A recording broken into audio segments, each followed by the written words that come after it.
DNA జ్యోతిష్యానికి సాధారణ జ్యోతిష్యానికి తేడా ఏమిటంటే వేల సంవత్సరాల నుండి సాధారణ జ్యోతిష్యం ద్వారా ఒక జాతక చక్రం చూసి భూత భవిష్యత్ వర్తమాన కాలాలలో ఎప్పుడు ఎలా ఏమి జరుగుతుందని చెబుతూ ఒకవేళ అవి గాని అనుకూలంగా జరగకపోతే ఎలాగైనా ప్రకృతికి విరుద్ధంగా వాటిని మార్చేయాలని, అది కుదరకపోయినా పరిహారాల నెపంతో చేసే పద్ధతిది.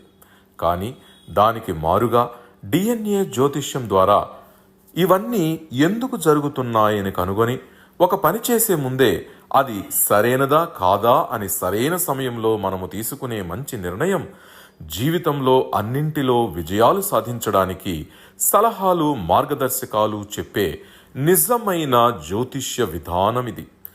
ఏది మీకు అవసరమో మీరే నిర్ణయించుకోగలరు. ప్రపంచవ్యాప్తంగా ఉన్న డిఎన్ఏ ఆస్ట్రాలజీ ప్రియమైన ప్రేక్షక మహాశయులందరికీ నా హృదయపూర్వక నమస్కారములు. నేను తిరుపతి పట్టణంలోని రేణిగుంట నుండి మీ గుణబ్రహ్మ సరస్వతి. ఈ వీడియో ద్వారా డిఎన్ఏ ఆస్ట్రాలజీ ప్రకారంగా రచ్చలు రగడలు, కోర్టు కేసులు, తగాదాలు ఇలాంటి సమస్యలతో ఏ వర్గాల వారు ఇబ్బంది పడుతున్నారు, అదేవిధంగా ఎవరితో వీరు అసూయకు, ఈర్ష్యకు, గిట్టనితనానికి లోనయ్యి ఇబ్బంది పడుతున్నారు, అదే రీతిలో ఎవరితో వీరు ఆర్గ్యుమెంట్స్ ఎక్కువగా తీసుకోవడం వల్ల, అంటే ఏమిటి, పిడివాదముతో గొడవలు పడడం వల్ల రకరకాలైన ఈతి బాధలకు చాలా వరకు ఊబిలో మునిగిపోతున్నారు అన్న అంశాల్ని మనం తెలుసుకోబోతున్నాం. సర్వసాధారణంగా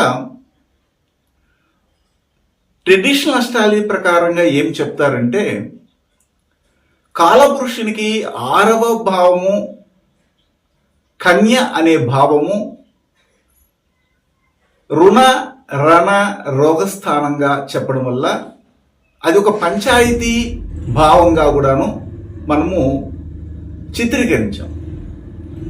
కానీ యాక్చువల్గా చెప్పాలంటే మనము డిఎన్ఏ ఆస్ట్రాలజీ ప్రకారంగా ఒక్కొక్క భావానికి కర్మ సంబంధాన్ని రిలేట్ చేసి ఏ కర్మారిజిషితో ఆ భావము యాక్టివేట్ అవుతా ఉంది అన్న అంశాలని బేరుజు వేసుకుని జాతకాల ఫలితాలని మనం చెప్తున్నాం. అయితే ఇక్కడ మనం చెప్పే విషయాల్లో ముఖ్యంగా ఒకరికి మన వలన మనం చేసే ప్రకటనల వలన కావచ్చు, మన దగ్గర ఉన్నటువంటి వాటిని షో ఆఫ్ చేయడం వల్ల కానీ, లేదా మన దగ్గర ఉన్నటువంటి విషయాల్ని ప్రశంసించుకోవడం వల్ల, లేదా గొప్పగా బూస్ట్ చేసుకోవడం వల్ల, పోస్టులు వేసి అతికించడం వల్ల అని కూడా అంటారు. అంటే ఏమిటి, దాన్ని బాగా బయట వాళ్ళకి తెలియాలి, మన గొప్పతనం అని చెప్పుకోవడానికి కొంతమంది ఇష్టపడతారు.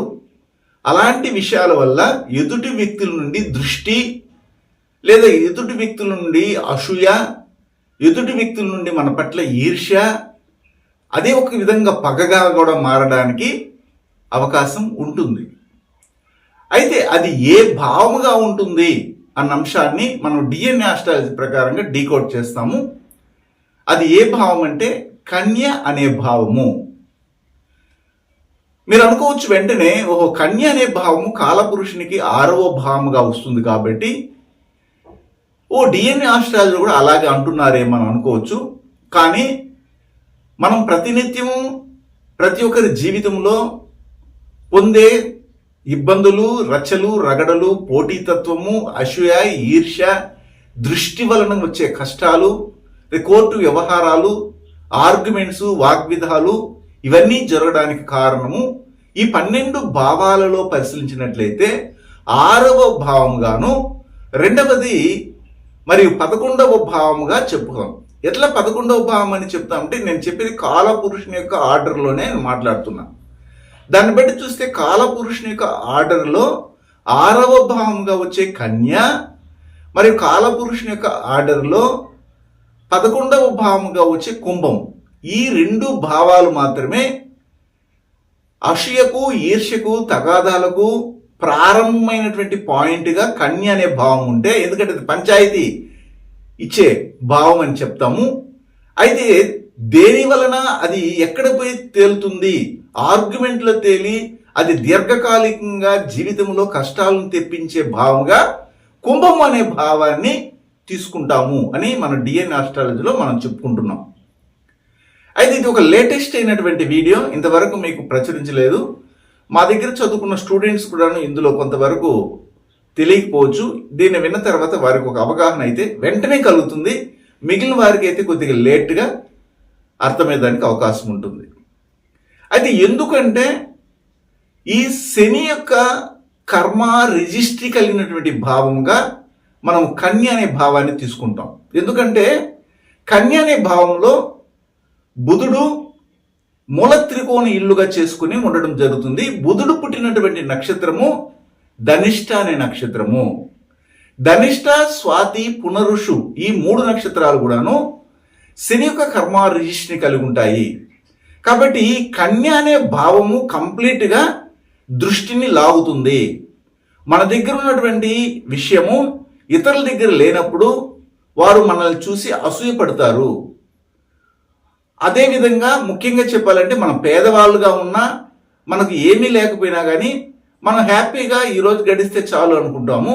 కానీ ధనికులుగా ఉన్నటువంటి వారికి అన్నీ ఉన్నా కానీ, అన్ని రకాలైన సౌకర్యాలు ఉన్నా కానీ వారు చూడండి ఎంత హ్యాపీగా ఉన్నారు, వాళ్ళు చూడండి ఎంత నవ్వుకుంటున్నారు. మనకి ఇన్ని ఉన్నా కానీ నవ్వుకోలేని పరిస్థితి ఉన్నట్టుగా ఈ పేదవారు ఉన్నటువంటి వారి పట్ల కూడా అసూయ చూపుతారు.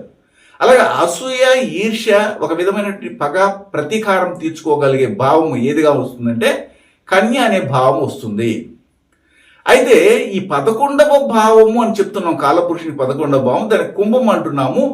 ఈ కుంభము ఆర్గ్యుమెంట్స్ని ఇంకా రెచ్చగొట్టి చిన్న విషయాన్ని కూడా పెద్దదిగా చేయడము, అంటే ఇప్పుడు గోటితో పోయేది గొడ్డలి వరకు వచ్చే విధంగా చేసే భావం ఏదంటే 11వ భావంగా చెప్పబడే కుంభము. కాలపురుషుని 11వ భావంగా చెప్పబడే కుంభము. ఎందుకు కుంభానికి ఆ విధమైనటువంటి స్థితి ఏర్పడిందంటే కుంభం అనే భావంలోని శని మూల త్రికోణ ఇల్లుగా ఉండడం జరుగుతుంది. శని పుట్టినటువంటి నక్షత్రము రేవతి అనే నక్షత్రము. ఈ రేవతి, కృత్తిక, పుబ్బ, మూల ఈ 4 నక్షత్రాలు కూడా కుజ కర్మ రిజిస్ట్రీని కలిగినటువంటి నక్షత్రాలు. కాబట్టి కుజుడు అంటే ఏమిటంటే వేగము, కోర్టు కేసులు, తగాదాలు, వాగ్విధము, పిడివాదము, అదేవిధంగా కొట్టడము, తిట్టడము, రచ్చ రగడలతో కూడినటువంటి వివాదాన్ని ప్రేరేపించే, ప్రకోపించే గ్రహ కారకత్వాలుగా మనం చెప్పుకుంటాం. కాబట్టి ఈ కుంభము అనే భావానికి ఇలాంటి పరిస్థితి ఉంటుంది. కాబట్టి ప్రతి ఒక్కరికి వారి యొక్క లగ్నంలో నుండి కన్య అనే భావం ఎన్నవ భావముగా వస్తుందో ఆ భావము మీ జీవితంలో జరిగే రచ్చలు, రగడలు, కార్పణ్యాలు, ప్రతీకారాలకు ప్రారంభ పాయింట్గా ఉంటుంది. అక్కడి నుంచే అసూయ, పోటీతత్వము, ఈర్ష్య ఇలాంటివి స్టార్ట్ అవుతాయి. అది ఎక్కడవి ఎండ్ అవుతాయంటే కుంభం అనే భావం మీ లగ్నానికి ఎన్నవ భావంగా వస్తుందో వారి ద్వారా అది ప్రకోపింపబడుతుంది.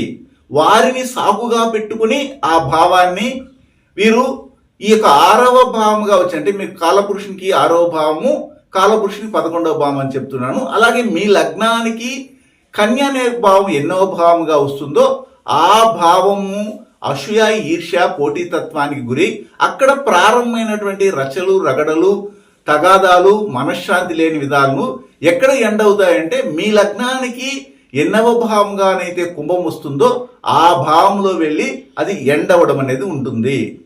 అప్పుడు ఈ 2 భావాలు ప్రతి ఒక్కరి జీవితంలో వారు కానీ దాన్ని కరెక్ట్గా కానీ డీల్ చేయగలిగితే, కరెక్ట్గా కానీ వాళ్ళ చేతిలోకి తీసుకొని దాన్ని అడ్జస్టబుల్గా చేసుకోగలిగితే వారికి జీవితంలో రచ్చలు, రగడలు ఇలాంటి దోషాలు రాకుండా ఉండగలరు అన్న ఉద్దేశంతోనే మనం ఈ వీడియోని ప్రచురిస్తున్నాం.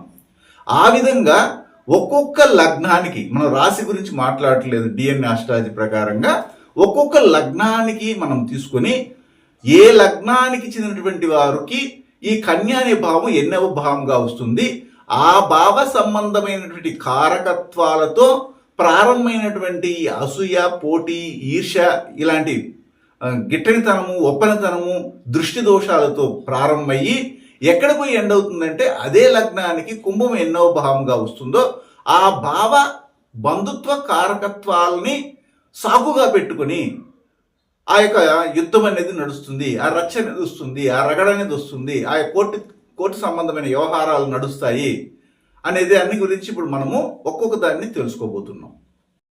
గురువు గారి నుండి డిఎన్ఏ ఆస్ట్రాలజీ ప్రకారంగా మీ జాతక పరిశీలన చేయించుకుని సలహాలు, మార్గదర్శకాలను పొందాలంటే మా త్రిశక్తి డిఎన్ఏ ఆస్ట్రాలజీ యూట్యూబ్ ఛానల్లో మరిన్ని వీడియోలు చూసి ఒక అవగాహనకు వచ్చాక మీకు ఉపయోగపడుతుందనిపిస్తేనే ఫోన్ ద్వారా కానీ లేదా డైరెక్ట్గా కానీ అపాయింట్మెంట్ కొరకు సంప్రదించగలరు. కాలపురుషునికి 6వ భావంగా వచ్చే కన్య అనే భావము, అదేవిధంగా కాలపురుషునికి 11వ భావంగా వచ్చే కుంభం అనే భావం, ఈ 2 భావాల ఫలితాలని ఆధారంగా చేసుకొని ఒకరు వారి జీవితంలో మనశ్శాంతిని కోల్పోతున్నారు. ఏ విధంగానంటే రచ్చలు, రగడలు, కోర్టు కేసులు, తగాదాలు, దీని మూలంగా జరిగే వాగ్విదాలు, ఆర్గ్యుమెంట్స్, ఇవి ఒకరి జీవితంలో ప్రశాంతతను కోల్పోయినట్లుగా చేస్తున్నాయి. అది ఎలాగండి అంటే ఉదాహరణ ద్వారా మనం కానీ తీసుకొని చెప్పగలిగితే చాలా చక్కగా అర్థమవుతుంది. ఉదాహరణకి సింహలగ్నం వారుగా కొంతమంది ఉంటారు. చాలామంది ఈ సింహలగ్నంలో పుట్టిన వారిని గమనించండి. ప్రపంచంలో ఎన్ని కోట్ల మంది ఈ సింహలగ్నంలో పుట్టి ఉన్నా కానీ ఈ సింహలగ్నానికి ఈ కన్య అనే భావము 2వ భావంగా వస్తుంది. 2వ భావం అంటే అందరూ ఏమనుకుంటారంటే ధన, వాక్కు, కుటుంబ స్థానము అనుకుంటారు. అయితే నేను మొదటే చెప్పాను, కన్య అనే భావము ద్వారానే ఈర్ష్య కానీ, అసూయ కానీ, దృష్టి కానీ గ్రాస్ప్ చేయగలుగుతుంది. ఎప్పుడంటే మన దగ్గర ఉన్నటువంటి విషయాలని మనము ఒక దగ్గర పొగిడించుకోవాలనో లేదా గొప్పగా చూపించాలన్న ఉద్దేశంతో బయటికి పోస్టులు వేసి అతికించడం వల్ల, షో ఆఫ్ చేయడం వల్ల అది ఇతరులకు తెలిసి ఆ విషయం వాళ్ళ దగ్గర లేకపోవడం వల్ల అవునా మీ దగ్గర ఇది ఉందా, మా దగ్గర లేదు అన్నటువంటి ఒక మానసికమైనటువంటి స్థితికి వారు వెళ్ళి మన పట్ల దృష్టిని వెదజల్లుతారు. అది మనకు ఒక శాపంగా మారుతుంది. ఉదాహరణకి 2వ భావం అనేది ఏమిటంటే మన గల్లా పెట్టి, మన ఇంట్లో ఉన్న ఉండి, లేకపోతే మనము ఏదో ఒక చోట స్టోర్ చేసినటువంటి ధనం, అంటే ఏమిటంటే మనం ఒక దాంట్లో ఇన్వెస్ట్ చేసి ఉంటాం. ఒక గోల్డ్ మీద ఇన్వెస్ట్ చేసి ఉండొచ్చు, లేకపోతే ఒక ల్యాండ్ మీద ఇన్వెస్ట్ చేసి ఉండొచ్చు, లేదా ఒక షాప్ మీద ఇన్వెస్ట్ చేసి ఉండొచ్చు. ఏదో ఒక దాని మీద మనం ఇన్వెస్ట్ చేసి ఉంటాం. ఆ ఇన్వెస్ట్ చేసినటువంటి ధనం ఇంత ఉంది, మాకు ఇన్ని స్థలాలు ఉన్నాయి, ఇన్ని ఇండ్లు ఉన్నాయి, ఇన్ని విధాలుగా మాకు ఆదాయ అదృష్టాలు, ఇన్కమింగ్ సోర్సెస్ ఉన్నాయి అని చెప్పడం. అలా చెప్పడం కానీ మొదలు పెడితే అక్కడ దృష్టి అనేది లాగబడుతుంది, అసూయ అనేది ఏర్పడుతుంది. అలా అసూయ అనేది ఏర్పడిన వెంటనే అక్కడ పంచాయతీ స్టార్ట్ అవుతుంది. జనరల్గా మనము తెలుసుకోవచ్చు, కాలపురుషునికి 2వ భావంగా వచ్చేది వృషభము. వృషభం అనేది share marketing symbol, bull symbol, యుద్ధ సింబల్ పెట్టుంటారు. అదేవిధంగా మీ లగ్నం ఏదైనా కానీ ఆ లగ్నంలోంచి 2వ భావంగా ఏ భావం అయితే వస్తుందో ఆ భావాంట్లో మీరు ఇన్వెస్ట్ చేస్తారు. అయితే ఇక్కడ సింహ లగ్నానికి చెందినటువంటి వారు ఎక్కడ ఇన్వెస్ట్ చేస్తున్నారంటే కన్య అనే భావంలో ఇన్వెస్ట్ చేస్తున్నారు. ఆ ఇన్వెస్ట్ చేసినటువంటి విషయాన్ని, ఆ గల్లా పెట్టిని, ఆ ఉన్నటువంటి అమౌంట్ని, మీకు ఉన్నటువంటి ఇన్కమ్ సోర్స్ని అందరికి కానీ పోస్ట్ చేసి అతికించితే అక్కడ దానిని మాత్రమే వారు పరిగణలోకి తీసుకొని అక్కడ పాయింట్ పుడుతుంది అనమాట. వీరితో రచ్చలు ఎప్పుడో చోట వేయాలి. లోపల లేస్గా అసూయ నింపబడి ఉంటుంది. అది ఎప్పుడో ఒకప్పుడు బర్స్ట్ అవ్వాలి. మనం చెప్తా ఉంటాం పిల్లలకి, కొంతమంది ఏడవకుండా చేద్దాం అనేసి వాళ్ళని ఆడించడం, పాడించడం చేస్తుంటారు. ఏడ్చే సమయంలో ఏడవని కూడా చేస్తారు. అలా తప్పది. బిడ్డలు ఏడిస్తే బాగా ఏడ్చినట్టుగా చేయాలి. లేకపోతే వాళ్ళ లోపల ఉన్నటువంటి బాధ లేయర్స్గా పేరకపోయి ఒక్కసారిగా ఏడ్చినప్పుడు బరస్ట్ అవుతుంది, చాలా డ్యామేజ్ అయిపోతుంది. దాని ద్వారానే మన శరీరంలో టాక్సిస్ అన్ని కూడాను ఏర్పడి ఒక చోట గూడు కట్టుకుంటాయి. అక్కడ నుంచే వచ్చేవి చాలా విపరీతమైన అనారోగ్య సమస్యలు. ఆ విధంగా మీ పట్ల ఉన్నటువంటి ఈ అసూయ, దృష్టి దోషాలన్నీ కూడా పేరకపోయి ఇతరుల యొక్క మనసుని మనము వాళ్ళకి లేని దాన్ని మనం మన దగ్గర ఉన్నదాన్ని చూపించడం వల్ల వాళ్ళకి ఒక విధమైనటువంటి మానసిక స్థితిని ఏర్పాటు చేసి మనము ఇబ్బంది పడతాం. అందుకనే ఈ సింహ లగ్నానికి చెందినటువంటి వారి దగ్గర డబ్బులు లేకపోయినా ఒక 10 రూపాయలు ఇంట్లో ఉంది అంటే అది ఎట్లాగానే తెలిసిపోతుంది, వాళ్ళ దగ్గర 1,00,000 రూపాయలు ఉందని కూడా పుకారు చేస్తారు. ఎందుకంటే ఈ యొక్క కన్య అనే భావము అన్ని వేళలా దృష్టిని లాగుతుంది. కారణం ఏమిటంటే శని కర్మ రిజిస్ట్ని కలిగినటువంటిదే ఏమిటంటే కన్య అనే భావము. అందుకని చూడండి, సింహ లగ్నానికి చెందినటువంటి కుటుంబంలో ఖచ్చితంగా ధనిష్ట, స్వాతి, పునరుష నక్షత్రాల వారు తరచుగా పుడుతుంటారు. ఎందుకంటే 2వ భావం కుటుంబ భావము. అదేవిధంగా వాళ్ళ అమ్మకు సంబంధించిన అన్న, పెద్ద మేనమామ ఖచ్చితంగా వాళ్ళ కుటుంబంలో ధనిష్ట, స్వాతి, పునరుషు, భరణి, మక, జ్యేష్ఠ, ఉత్తరాభద్ర నక్షత్రాలు సర్వసాధారణంగా పుడుతుంటారు. కావాలంటే చెక్ చేయండి. దాని కారణం ఏంటంటే కన్యా అనే భావం అన్ని వేళలా చంద్రుని మరియు శని యొక్క కర్మారీష్ని కలిగి ఉంటుంది. శని కర్మారీష్ని కలిగినటువంటి కన్యకు అన్ని వేళలా పోటీతత్వాన్ని, అసూయని, ఈర్ష్యను, దృష్టి లాగే గుణము సర్వసాధారణంగానే ఉంటుంది.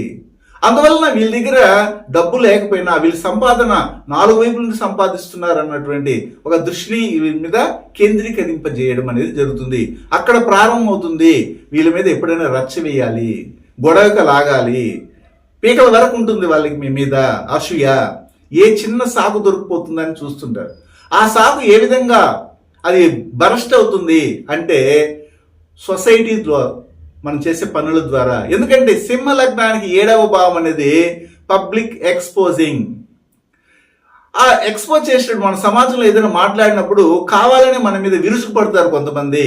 దానికి కారణం ఎక్కడ మొదలైంది మన మీద వాళ్ళకి అసూయ అంటే మన సంపాదన చూసి, మన దగ్గర ఉన్నటువంటి ఇన్కమింగ్ సోర్సెస్ని చూసి, మనం ఇన్వెస్ట్ చేసినటువంటి ఆస్తిపాస్తుల్లో పెట్టినటువంటి పెట్టుబడిని చూసి వారికి అసూయ మొదలై ఉంటుంది. అసూయని ఏ విధంగా ఎల్లబెట్టాలి, బయటికి చూపించాలి. అలా చూపించాలంటే ఏది సాఫ్గా చేసుకోవాలంటే పబ్లిక్లో మనం ఏదైనా మాట్లాడినప్పుడు, పబ్లిక్లో మింగిల్ అయినప్పుడు వారు ఖచ్చితంగా రచ్చకొచ్చి మన మీద కూర్చుంటారు.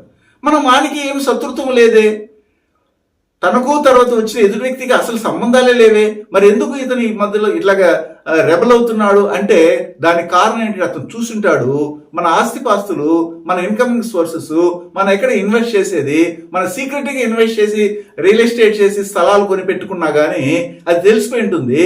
వీటిని ఎలాగైనా మనశ్శాంతి లేకుండా చేయాలి అన్న ఉద్దేశంతో ఈ 7వ భావం అనేది కుంభం అని వస్తూ ఉంది కదా. ఆ కుంభం అనేది అన్ని వేళ కుచకర్మారీష్ని కలిగి ఉంటుంది కాబట్టి అక్కడ ఆర్గ్యుమెంట్స్ చేసే విధంగా కనబడుతుంది. అదేవిధంగా అందుకని నేను చెప్తుంటాను, ఈ సింహ లగ్నానికి చెందినటువంటి వారు ప్రపంచంలో ఎన్ని వేల కోట్ల మంది అయినా పుట్టని వారికి ఆర్గ్యుమెంట్స్ ఎవరితో చేయకూడదంటే వారి యొక్క భాగస్వామితో చేయకూడదు. వారు ఎవరినైతే పెళ్లి చేసుకుంటారు, ఒక అమ్మాయి అయితే ఒక అబ్బాయిని పెళ్లి చేసుకుంటున్నారు, ఒక అబ్బాయి అయితే ఒక అమ్మాయిని పెళ్లి చేసుకుంటారు. కాబట్టి సింహ లగ్నంలో ఒక అబ్బాయి పుట్టినప్పుడు తనకు వచ్చిన భాగస్వామి ప్రథమ వివాహానికి సంబంధించినటువంటి అమ్మాయితో ఎట్టి పరిస్థితుల్లో ఆర్గ్యుమెంట్స్ దిగకూడదు. ఒక అడుగు తగ్గే ప్రవర్తించాలి. ఒకవేళ నేను తగ్గను అంటే ఖచ్చితంగా అది కోర్టులోనే తెలుసుకోవాల్సిన పరిస్థితి ఏర్పడుతుంది. అక్కడ సందర్భానికి తగినటువంటి గొడవ కూడా ఉండదు, చిన్న విషయమే ఉంటుంది. కానీ పెరిగి పెరిగి పెరిగి ఆర్గ్యుమెంట్స్ పెద్దదయ్యి ఒకరినొకరు కొట్టుకొని తన్నుకునేంత వరకు వెళ్ళిపోతుంది. అదేవిధంగా పార్ట్నర్షిప్ బిజినెస్ లో కూడాను ఆర్గ్యుమెంట్స్ చేయకుండా, వివాదం పెంచుకోకుండా ఆ వ్యాపారాన్ని కొనసాగించాలి. అమ్మ కుటుంబంతో కూడా ఆర్గ్యుమెంట్స్ చేయకూడదు. ఇవన్నీ కూడా నేను ఎందుకు చెప్తున్నానంటే ఈ సింహ లగ్నానికి చెందినటువంటి వారికి స్టార్టింగే పంచాయతీ ఎక్కడ మొదలవుతుందంటే కన్య అనే భావం 2వ భావంగా రావడం వల్ల, మనం మాట వల్ల, వాక్కు వల్ల, మనం చేసే మాట తీరు వలన మనం 10 మందికి న్యాయం చెప్తుంటాం. ఆ న్యాయం చెప్పడం వల్ల అక్కడి నుంచి ఇతరులకి ఆ వాక్ పట్టిమ ఉండదు. మనం చక్కగా మాట్లాడుతుంటాం. అది చూసి వాళ్ళకి ఈర్ష్య పడుతుంది, దృష్టి కలుగుతుంది. ఆ దృష్టి వలన వాళ్ళు లోపలే మన మీద పగను పెంచుకుంటారు. ఆ పగను ఏ విధంగా ఎల్లబెట్టాలి, బయటికి తీసుకొచ్చి దాన్ని ప్రదర్శించాలి అన్న విషయాన్ని తెలియజేసేది కుంభం అనే భావము. ఆ కుంభము ఈ సింహ లగ్నానికి ఎన్నో భావంగా వస్తుంది? 7వ భావంగా వస్తుంది. 7వ భావం అంటే పబ్లిక్ ఎక్స్పోజింగ్, సమాజము, మన ఎదురింటి వాడు. కాబట్టి మన ఎదురింటి వారితో ఆర్గ్యుమెంట్ చేయకూడదు. ఒకవేళ ఎదురింటి వారితో, కస్టమర్స్తో, మిమ్మల్ని కలవడానికి వచ్చే వారితో మీరు కానీ ఆర్గ్యుమెంట్ చేయగలిగితే అది చాలా తీవ్ర స్థితికి వెళ్ళి మీకు మనశ్శాంతి లేకుండా చేస్తుంది. అప్పుడు సింహ లగ్నం వారు ఎవరైనా కానీ ప్రశాంతంగా ఉండాలంటే వారి దగ్గర ధనాన్ని కానీ, వారి దగ్గర ఉన్నటువంటి కుటుంబ విషయాలను కానీ, లేదా వారికి సంబంధించినటువంటి వాక్కు సంబంధమైన విషయాలు కానీ, అదేవిధంగా మీ అమ్మకు సంబంధించిన అన్న కుటుంబం గురించి కానీ, ఉదాహరణకి మీ అమ్మకు సంబంధించిన అన్న మీ పెద్ద మేనమామ మీకు సహాయం చేస్తున్నారు అనుకుందాం. నాకు బాగా సహాయం చేస్తారండి, ఆయన ఆ రోజు మాకు ₹1,00,000 ఇచ్చారండి, అందువల్ల ఈ ఇండస్ట్రీ పెట్టానండి, లేదా ₹1,00,000 ఇచ్చారండి, ఈ చిన్న వ్యాపారం స్టార్ట్ చేసినానండి అని ఎవరికైనా చెప్తే అక్కడ అసూయ తయారవుతుంది, దృష్టి మొదలవుతుంది, ఈర్ష్య మొదలవుతుంది. దాన్ని వాళ్ళు జాగ్రత్తగా పదిలపరుచుకొని ఎక్కడో ఒక చోట బయటకు తీయాలి. అంటే ఏమిటి? వచ్చిన కడుపు తగ్గక మానదన్నట్టుగా, ప్రసవించాల్సింది అన్నట్టుగా, ఆ విధంగా మీ దగ్గర ఉన్నటువంటి ఈ యొక్క అసూయ, ఈర్ష్య, దృష్టి ఇవన్నీ కూడా ఒక్కసారి వచ్చి మీ మీద పడుతుంది. పడ్డప్పుడు మీరు తట్టుకోలేని పరిస్థితి. నేను ఎవరికి అన్యాయం చేయలేదే, ఎవరి జోలికి పోనే, ఎవరిని ఒక పల్లెత్తి మాటననే, మరి నాకెందుకు ఇలాంటి సమస్యని మీరు బాధపడుతుంటారు? కానీ మీరు ఒకప్పుడు చేసినటువంటి, మీకు తెలియకుండా చేసుంటారు.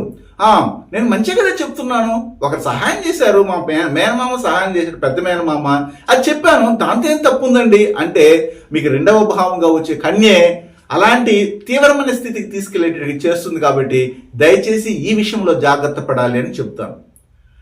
అంటే ఏమిటి? ఈ కన్య అనే భావం కానీ, కుంభం అనే భావం కూడాను ఒకరి యొక్క జీవితంలో మనశ్శాంతిని కోల్పోయే విధంగా మనం చేసే క్రియల వలన అది యాక్టివేట్ అయిపోతున్నాయి అనేది మాత్రం మీరు గమనించాలి.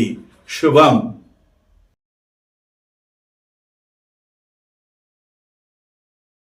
డిఎన్ఏ జ్యోతిష్యం నేర్చుకోవడానికి ఆసక్తి ఉన్న వారందరికీ గురువుగారి తరపున స్వాగతం.